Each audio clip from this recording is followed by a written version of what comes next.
All right. Got the idea. It's Christmas. It's Christmas. Fucking hell. How much more do we need to say about it? You'd almost think we needed to go on about it almost every single day in something called Vlogmas. Hi, Michelle Nye. How are you? Reese, how are you?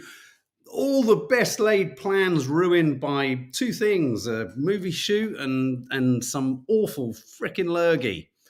Oh my God, I was going to give it to Dina. Well, I'm still going to give it to Dina. I mean, as in the sense of, right, like rubber face in it type thing. But it's coming. It's coming. It's just going to be a tight squeeze, isn't it? It's going to be, Christmas could be late. Anyway, good morning, everyone. Welcome.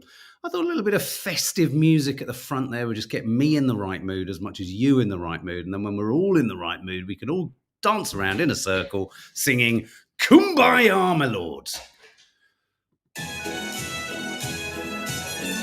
Just makes you feel good. I don't know how, what's your favourite Christmas tune? Well, my one is what's that one from Peter and the Wolf? Is it Peter when it's got the sound of really kind of grown up sort of sleigh bells, and they're kind of and it's like a build, and it's by a composer. Who's it by? Christos, Natasha, someone tell me. Who is it? It's that. Oh, and it's just got and I want to hear it now. Not Last Christmas, not that one. Last Christmas, I gave you my fart, and the very next day, you fanned it away. This year, I gave you my spears. What do you want? We're live. Hi, guys. What's that song? Not Driving Home for Christmas. I've got the voice for it. Driving Home for Christmas. I thought you were going to overexert. No, I'm not. But look at my guinea pig. What's the one? Driving Home for Christmas. That's it. Oh, right. He sings it like that, doesn't it? Carol of Bells. That's it. Can you find that and play it to me? Feliz Navidad is a good banger also. All right, babe. Calm down. I'm probably going to make you even sadder than you've ever felt, babe, because a question of sport has been asked. And that's one of my big stories today, unbelievably, because it has such an important part of my childhood. It was an important part of my childhood. I can't hope. I'm driving through the air. Chris Rea. I'm driving home. The thing about that Chris Rea song, it always made me really think of a really real, ragged bloke driving down the M3, been away on business, feeling a bit scruffy and a bit scaggy. And he comes, it's just real. Babe, are you going to get on with the news? Nads, are you going to comment on everything I do today? And every conceivable minute I've been here, you've had a comment on. Right, let's get to the news. Don't let the bell ends. Don't let the bell end. Very good, very good. Oh, Claire Hayward, controversial. Well, okay, well, we're going to get to a question of sport in a minute. So here we go. Top news story, I think, for me, is the tragic story or the coroner's report on Matthew Perry. And of course, the papers are doing what the papers do so well with this, which is sort of fudging, being ambivalent, being obscure, not being clear. And then there are all sorts of kind of inferences that come out of the way in which it's being reported. Now, of course, we all wanted to believe that he didn't die of a drug overdose, and we wanted to believe that in some sense his battle with addiction had sort of, his life had ended tragically, albeit tragically, but with some sort of kind of positive relationship with addiction and what have you. Now, the way in which this story is broken has been, it's an evolution, this one, because of course the first stories that broke were that ketamine put Perry, he was under the influence of ketamine. That was the first thing. Then it came through that he was receiving something called a ketamine infusion or ketamine infusion therapy, which is something we've talked about it on Coffee Moaning before, which is something that's being used increasingly for conditions like depression and anxiety. So 1 minute it felt like, oh no, ketamine. Next minute it was like, oh right, okay, well, kind of almost legal ketamine, but given his body was so compromised, he couldn't cope with it. And then what seems to have come through, reading into the finer detail, tragically, let me just pop up the headlines here, is that actually upon closer inspection, the last ketamine infusion therapy session he had was a week and a half before he died. And tragically, I don't think it could have, they don't think that the amount that was in him could have been from that infusion therapy. Now, that doesn't necessarily mean anything other than maybe he had another infusion therapy. But it feels, I don't know why I feel sad about this, because it just, I don't know. I just feel it kind of it allows people to, who want to say, for whatever reasons, why would you want to? Because you've got to be some twisted fucker if you do. But for someone who will say, well, he didn't win and he died in a terrible state of addiction and what have you, I don't think we're ever going to fully know. It has the kind of, like so many of these stories, it has that sort of ambivalence and ambiguity around it, around so many things. Like, well, if you think like the Michael Jackson, the extent to which was something administered, it might have been administered. It wasn't a legal drug. It's not strictly illegal. It is being used, and I tell you what it leads me towards as an addict and alcoholic, tragically. And it does lead me towards the ways in which all people struggling with addiction are kind of still finding different ways within the system, or the way in which they're still needing something to kind of take the edge off things. And that for me is what I think is sad about this, is that obviously in some way there was still something in him that was needed to take the edge off things. But you can see, the way that headline runs in the Sun, in hot tub, ketamine death of friends Matthew. Is it strictly how that sounds? Is it a death based? Is it a death that's going to be ascribed to overdose or something like that? We don't know. It's just, I don't know. It feels sad. It feels sad. That's how I feel about that. The other big news story, obviously, is Prince Harry. Now, I'm gonna, I know a lot of people have got Harry. It feels like Harry and Meghan really have squandered huge swathes of support and sympathy that they had, or certainly he had. And I haven't personally jumped on that whole big bandwagon of, knock them, and if you can't, and if you don't like this, and if you do like that, I just don't get it. I think they've made some pretty stupid choices. I think they were ill-advised to come out and do the show, and ill-advised to write the book. I don't think they're ill-advised to have their feelings and to express those feelings. And, everyone's kind of jumped on them like, I don't know. I just feel it's been a bit of a feeding frenzy. Anyway, this story is obviously, this is essentially Prince Harry and Piers Morgan, in a sense, locking horns directly. And Harry won. Harry won his case. He didn't win all of them. I think he brought 33 individual cases against the Mirror of phone hacking or, information being gathered using illegal methods. And he won. I think he won the majority of them. 17, I think, of 18 of 33. He's been awarded damages. But it was curious seeing old Morgan, suddenly rushing to his front door and sort of, really kind of giving it some welly. Piers. I think there may have been a little bit of unbridled panic about the fact that, because the judge in no uncertain terms says he finds it utterly unbelievable and farcical and ridiculous that Piers Morgan in no way knew anything about this. Oh my God, what are you doing? Piers Morgan talks Hang on, we can't do that off camera. Can't do it off camera like that, babe. Come over and say it. Well, Hang on, she's coming.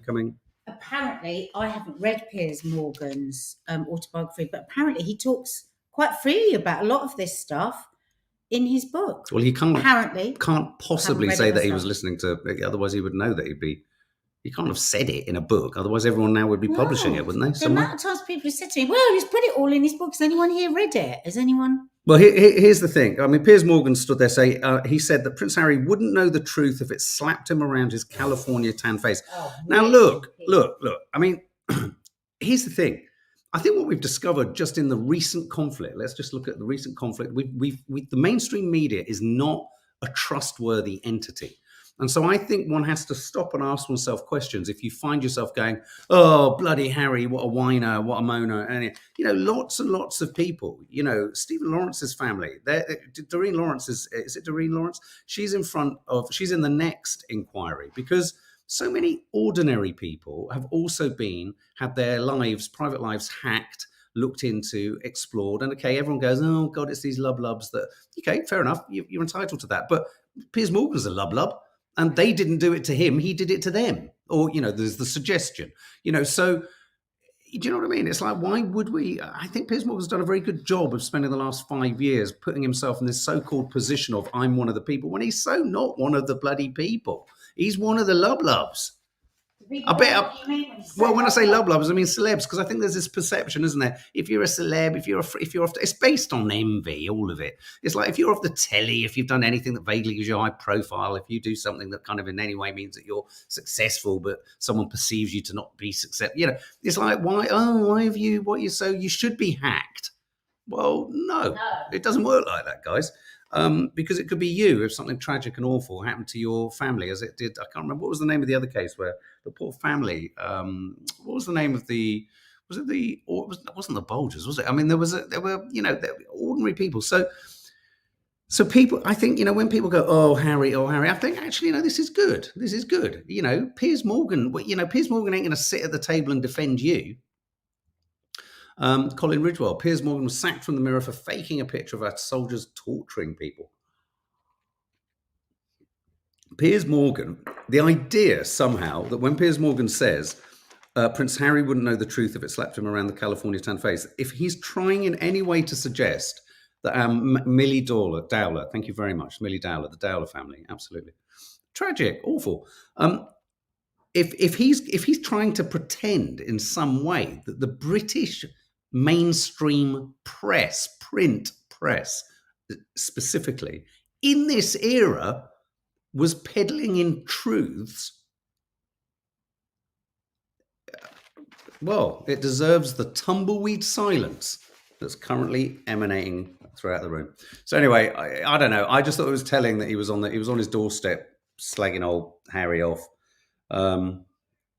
So yeah, wouldn't know the truth if it slapped him around his California tanned face. Well, I mean, Piers, you were out there for a bit. California's all right, isn't it? What's wrong with California? If you can get it, if you can do it, no one should be hacked. Absolutely. I'm amazed Piers wasn't hacking his own phone. Right, this is another tragic story. I saw the footage of this whilst I was VV unwell, and I saw the CCTV on this, and this is tragically sad. This is the story of the woman, Gaynor Lord, who they had. I don't know if you saw the CCTV footage of her moving with pace and speed through the city centre, and there was the worry that perhaps she'd done some yoga. She went missing. I was getting horrendous sort of echoes of Nicola Bulley with this one in terms of what seemed to be irresolvable in terms of being able to get some kind of answer. So a body has tragically been found. She went missing, leaving work in Norwich last Friday. Norfolk police have admitted. And it's just, and I think the thing about this that really, and I don't know if you find this, guys, when you see these, do you get this? When you see the CCTV footage of, in a sense, last seen footage of someone, I can't help but almost, do you do this? I can't help but almost over imagine or not empathize, because you can't empathize because you haven't been through what they've gone through, but I sort of overthink it. I overthink how normal thoughts will have been going through her head, or presumably, let's assume that she didn't tragically take her own life or anything. And you sort of think, oh my God, look, there's these people walking past her. There's a car that stops. There's someone that passes her there. Do you remember? And you know, that show where they used to restage kind of crimes, reenactments. And you sort of think, God, you know, in everyday life, we are passing so many people and so many huge narratives and stories that are going on in their lives. So, of course, before the point that they found the body, I was looking at that footage thinking, my God, what was going on in her head? What was going on in her heart? Maybe, how can we look at someone walking down a street and sort of go, what can we read into that? Should we read into that? What can we read into that? So just all my thoughts go out to her family, which is just tragic. And of course, there's always the thing of it happening just before Christmas, which is just, you know, even doubly awful. Good to see you back, Natasha. Good to see you back. Star behind Dales. I'm not an Emmerdale fan, but I know millions of people are. Steve Halliwell, hailed as the father of the show, after playing Zach Dingle for 29 years, tragically has died at the age of 77. He will be soon. I remember Emmerdale when it was on in the afternoons, wasn't it? 2:15, and me and my granddad used to put it on the telly. Reese Roberts, just going back to that, made me think how many times in our daily lives we may have brushes with death and don't realise. It's panic stations. Yeah, so this is sad. So for soap fans, Emmerdale fans, you know, again, another big name who's tragically lost. My mum loves that show. Yeah, is that it, or am I doing Crossroads now? Yeah, Emmerdale for me was always all I ever remember of Emmerdale was a really cozy pub interior and a farm gate. Wow, that was heavy duty. Touching briefly, Natasha, apologies. Touching briefly on the Israel-Palestine conflict. This is a sort of big story at the moment. Obviously, we are still dealing with this on social media and what have you. Israeli troops tragically have shot 3 hostages in sort of it's not friendly fire, but they were judged a threat. The news has broken earlier this morning, I believe, that these 3 hostages were tragically holding sticks with white textile or cloth attached, obviously symbolizing don't shoot, we're not enemy, but they were still shot. So I'm assuming, excuse me, I'm assuming and I'm presuming that there'll be big investigations into what went wrong here, because, you know, not good to have shot the wrong person, obviously. So there's that. Of course, we know the situation at the moment in Gaza. I'll touch upon it briefly at the end. This story broke last week. I don't think it really got touched upon. We've just done that. Missing UK boy lived in spiritual commune with crazy mother. There are so many parts of this story that I can't get my head round. Can anyone else? This is the story of a British boy who went missing. This boy here, Alex Batty. This is him before he went missing. I think his mum was a bit of a hippie. I think his granddad was a bit of a hippie too. He went away, went to live in a spiritual commune. Yeah, with his I thought I'd read it right. His mum and his grandfather. They'd shunned modern life. He was 11 when he vanished whilst there in Spain. And he said he's sort of been recently discovered, or not recently discovered. He kind of recently made himself visible, or kind of stepped forward and said, I am Alex, the 11-year-old who never went home. And he'd led a nomadic life, and he's had enough of it now. I just sort of thought, how could this have happened? We watched Home Alone the other night, and you sort of thought, you can't forget a kid. Did they forget him? Did they leave him with others? Was the whole notion of parenting perhaps seen as bourgeois? I don't know. He finally decided to leave the commune after his grandfather passed away 6 months ago, and his mother, who he described as a little crazy, announced she planned to move to Finland. I just think poor kid, poor kid, having to kind of go along with whatever madness. But people think that of us homeschooling our kid. Every kid goes along with what the parents do. But I don't think you can criticise parents for wanting to do things differently. But I think a child going missing, that strikes me as strange. That it wasn't picked up, chased, or if he could just sort of like hail down a bicycle and go, "Oh, by the way, I'm Alex. I went missing so many years ago." Why people searching for him didn't find him? Okay, this is a curious one. Has anyone seen Louis Theroux's story about his eyebrows? Alopecia. His eyebrows have become patchy. And so, drawing attention to this alopecia going on his eyebrows, Louis Theroux has decided to shave them off completely. I think he's toying with the idea of microblading, which is a form of cosmetic tattooing. And this is interesting. I suppose I'd never realized that alopecia could happen in a sort of localized area of the body. I thought, if you had alopecia, all your hair would just go everywhere. I understood then eyebrows would go, but this is his eyebrows. So he shared a picture of himself on Instagram with this new look, shaved them off. Can you tell what's different? I've shaved off my eyebrows. I'm also thinking about getting microblading. I figure no eyebrows is better than patchy eyebrows. Do you agree? And his beard too. Wow.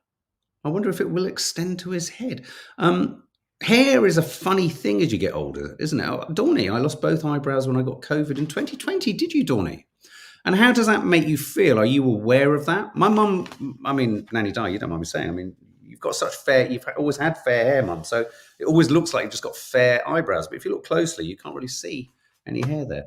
Good Chip Lollipop, all downstairs.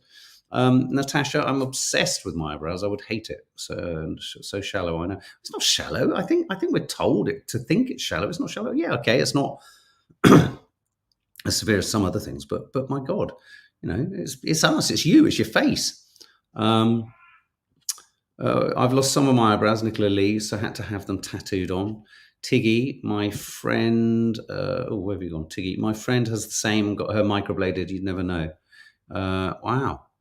Joe McKenna, you could donate some of your eyebrows, Mark. I could. I've got so much bloody hair flying out the side of my eyebrow. I've got one coming at me here. Karen Reynolds, I have frontal alopecia due to the menopause. So is this a good thing? I think highlighting. I think anything where someone like him plops their face up and says, "Look," and isn't sort of ashamed or worried or fearful and just does it is good. I think it's good. Publicizes it, right? Okay, so let's get to now. You might think, why the hell is Mark bringing this up? This is the front of the mirror. Unsurprisingly, the front of the mirror isn't Prince Harry winning his case. Quelle surprise. But it does feature this. Question of Sport axed. Hardly surprising. My thing about Question of Sport was, it's the only show that for me, and this is not to denigrate sports people at all, because there are so many personalities, but one of the things I've always found a bit of an oxymoron is sports personality of the year. When I've found that so many sports people, when they talk, make me wish they just got on with the sport. I know that's brutal, but for me, sport was always interesting when you felt there was a character behind it. So forget their politics, but, for example, in cricket, it was interesting when there was like Ian Botham and Viv Richards and who else was about it? Well, even Jeffrey Boycott. He was offensive, but he was a character. Characters. And then in football, you'd have God Almighty. See, I'm already struggling. In tennis, for example, you'd have Nastase, you'd have McEnroe. People who kind of didn't mind breaking the rules, who were rude, who were a bit kind of broke. And so for me, a Question of Sport was really important for two reasons. I used to watch it all the time with my granddad, so I have a real fondness for it. I used to literally love the stages and the kind of the boxes at the end where was it what happened next or all that kind of stuff. I loved it. But I also loved it. For me, it was when Emlyn Hughes was one of the captains. Do you remember him? And was it Bill Beaumont? Was that the other one? Or was it Bill Beaumont and Willie Carson? Here we go. We've got some images there. Oh, but yeah. Ian Botham. There were moments of great. It felt like it was one of the few. Phil Tufnell was always fun on it. Yeah, absolutely. So there were moments on it where I just thought, yeah, sports people can be cool. Sports people can be funny. Look, there's Emlyn Hughes, look, laughing with Princess Anne. So I don't know. I thought it was sad, but I have to say I tried to watch it recently and it felt too self-consciously something. Do you know what I mean? And sometimes you would get often you'd get really boring sports people alongside the captains, but the captain, David Gower, David Gower hasn't been featured in any of the papers. I loved him. I thought they were so great. Emlyn Hughes. I love those characters. And so for me, it was less that I don't think it should go. I think it probably should. But I thought, oh, Dad, Pot Black and Question of Sport. Oh, yeah, it got boring.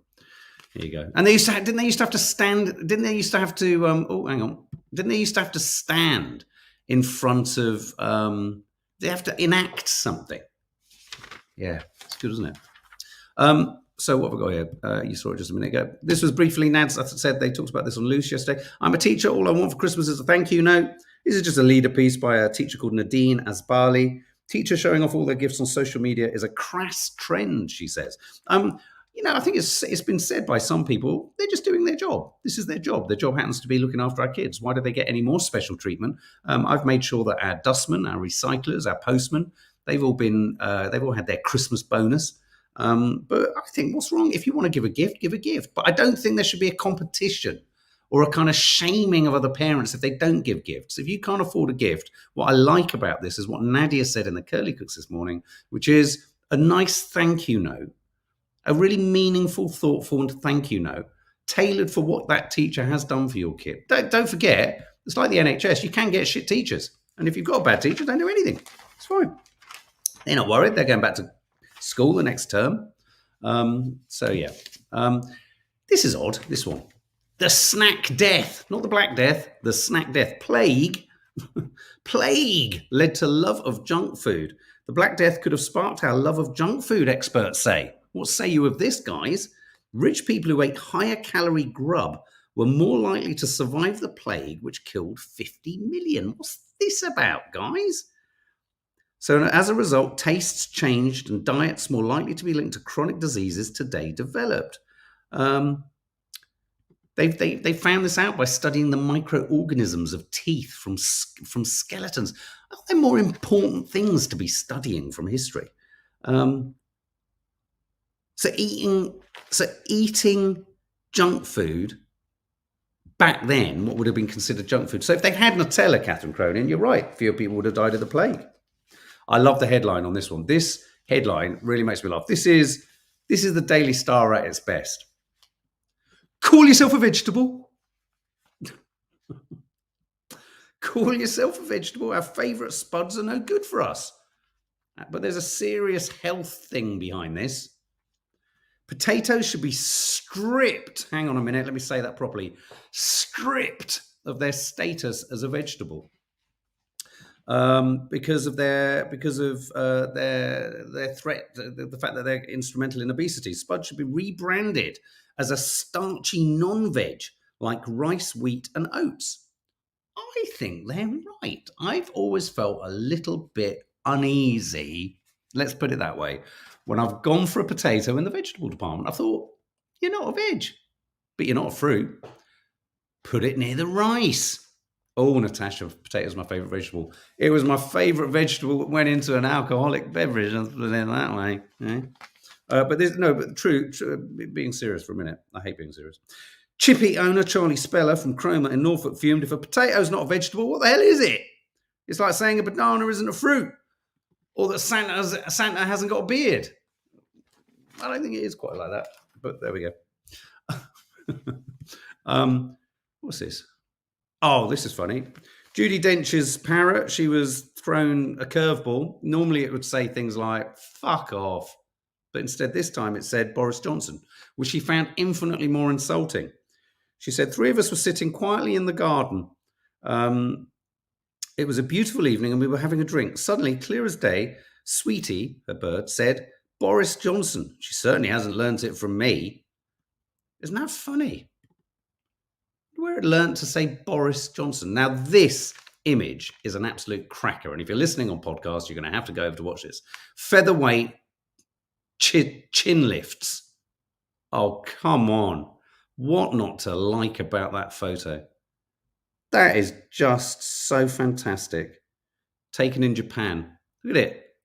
Heave ho. What a sweetie. Flare may be trouble ahead, but give me Nutella and donuts, and I am me. Fallout from solar blast could knock out Earth's power. For the new year, a little something to worry about. Biggest solar flare in 6 years next year could cause massive power outages.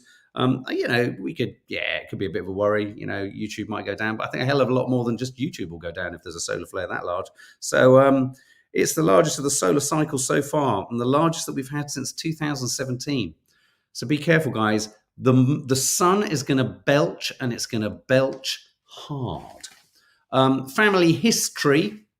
This is interesting. 6p heirloom sells for £3,500 after 103 years of joy.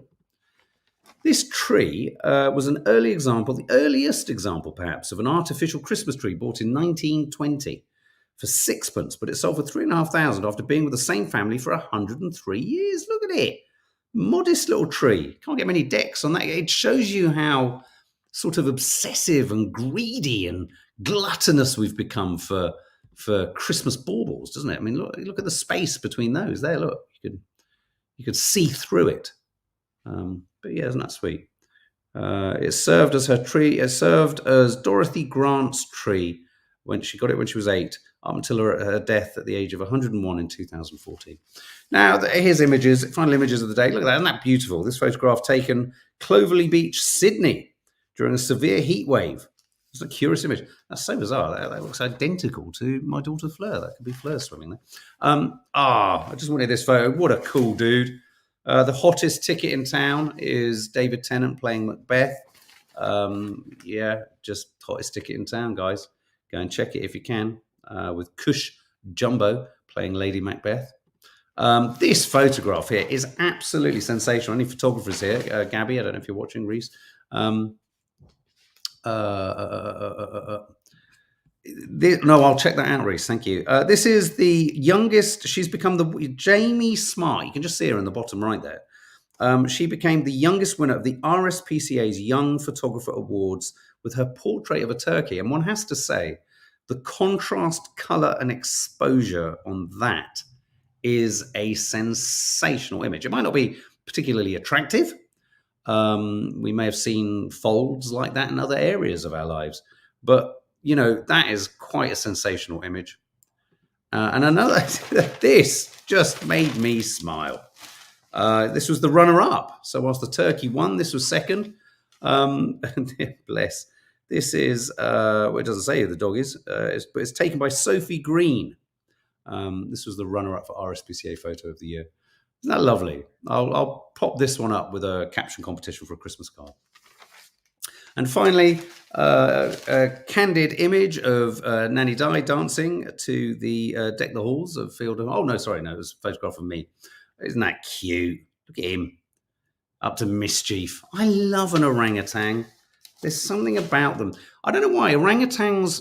Does anyone else feel this? Orangutans feel like they look like they're sad about the fact that they're orangutans. That's what I feel. Guys, thank you for spending time. It's been lovely spending time with you. I hope you enjoyed the Curly Cooks earlier today. Vlogmas will be landing later. If you haven't seen last night's, what can I say? It's magical, isn't it, Mum? Magical. And rest assured, though we've had a bit of a spanner in the works or a stick in the spokes or whatever it was this week, I am going to be pressing down the